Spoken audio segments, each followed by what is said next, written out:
आज की इस प्रेरणादायक कहानी से हम जानेंगे भगवान शिव ने एक भगत को भोजन से जुड़े शिष्टाचार नियमों के पीछे जुड़े गहरे रहस्यों के बारे में क्या बताया।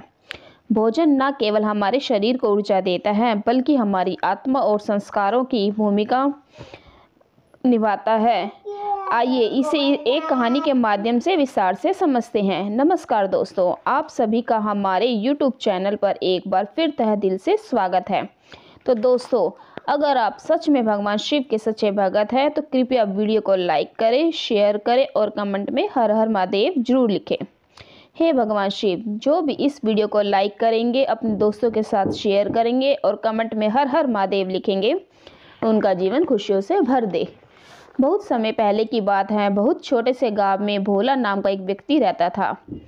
भोला बहुत ही एक साधारण जीवन जीता था। वह भगवान शिव का अन्य भगत था। हर दिन उसकी पूजा करता था, लेकिन उसे भोजन के समय कुछ आदतें थी जो उसकी समस्याओं का कारण बन रही थी। भोला अक्सर भोजन के बाद उसी थाली में हाथ धोता था। उसे लगता था यह केवल एक छोटी सी बात है जो अधिक महत्व नहीं रखती, लेकिन धीरे धीरे उसने महसूस किया घर में शांति कम हो रही है, आर्थिक स्थिति खराब होने लगी और जीवन में परेशानियां बढ़ने लगी। भोले ने सोचा, भगवान शिव का मैं इतना बड़ा भगत हूँ, फिर भी मेरे जीवन में ये कष्ट क्यों हैं? क्या मेरी कोई गलती हो? भोला ने समस्या का हल जानने के लिए भगवान शिव से प्रार्थना की। वह एक दिन शिव मंदिर गया। भोलेनाथ से अपना सवाल पूछा, हे महादेव, मेरे जीवन में ये समस्या क्यों आ रही है? कृपया मेरी मदद करें। भोला ने को सच्ची भक्ति से प्रसन्न होकर भगवान शिव प्रकट हुए। उन्होंने मुस्कुराते हुए कहा, वत्स, तुम्हारी परेशानियों का कारण तुम्हारी कुछ आदतें हैं जिन्हें बतलाना आवश्यक है। भोजन के बाद उसी थाली में हाथ धोना इन समस्याओं का मूल कारण है। मैं इसका कारण बताता हूँ। भगवान शिव ने भोले को बताया, वत्स, अन्न को देवता माना जाता है। जब तुम उसी थाली में हाथ धोते हो तो बचे हुए अन्न का अपमान होता है। यह अपमान तुम्हारे जीवन में दरिद्रता और नकारात्मक ऊर्जा लाता है। अन्न को सम्मान देने से धन और सुख की वृद्धि होती है। थाली में हाथ धोने से गंदगी फैलती है। यह स्वच्छता के नियमों का उल्लंघन है।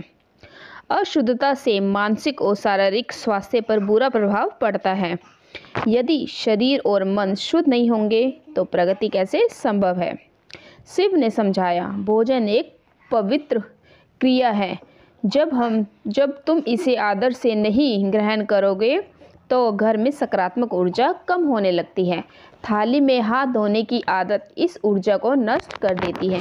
इसलिए भोजन के बाद हाथ धोने के लिए अलग स्थान का उपयोग करें। स्वच्छता और पवित्रता का पालन करें। दोस्तों, यह कहानी हमें सिखाती है जीवन में छोटे छोटे आदतें हमारे भाग्य पर प्रभावित। भगवान शिव के इस उपदेश को अपनाइए और अपने जीवन में सुख समृद्धि लाइए। आपको यदि यह कहानी थोड़ी सी भी पसंद आई है तो इस वीडियो को लाइक करें, अपने दोस्तों के साथ शेयर करें और कमेंट में हर हर महादेव लिखना मत भूलें। ओम नमः शिवाय। भोला ने भगवान शिव की बातें ध्यान से सुनी और उसकी सलाह को अपने जीवन में अपनाने का निश्चय किया। उनसे भोजन के बाद उसी थाली में हाथ धोना पूरी तरह से बंद कर दिया। इसके साथ ही उसने भोजन में और अधिक सम्मान देना शुरू किया। कुछ ही दिनों में भोला के जीवन में बदलाव दिखने लगा। उसकी आर्थिक स्थिति में सुधार हुआ, घर में शांति लौट आई और उसकी भक्ति का प्रभाव बढ़ गया। अब वह समझ गया कि छोटी छोटी आदतें जीवन में बड़ा बदलाव ला सकती हैं। भगवान शिव हमें सिखाते हैं कि भोजन के प्रति हमारा व्यवहार हमारे जीवन पर गहरा प्रभाव डालता है। भोजन के बाद उसी थाली में हाथ धोना अन्न का अपमान है। यह हमारी परेशानियों का कारण बन सकता है। इसलिए हमेशा याद रखें, अन्न का सम्मान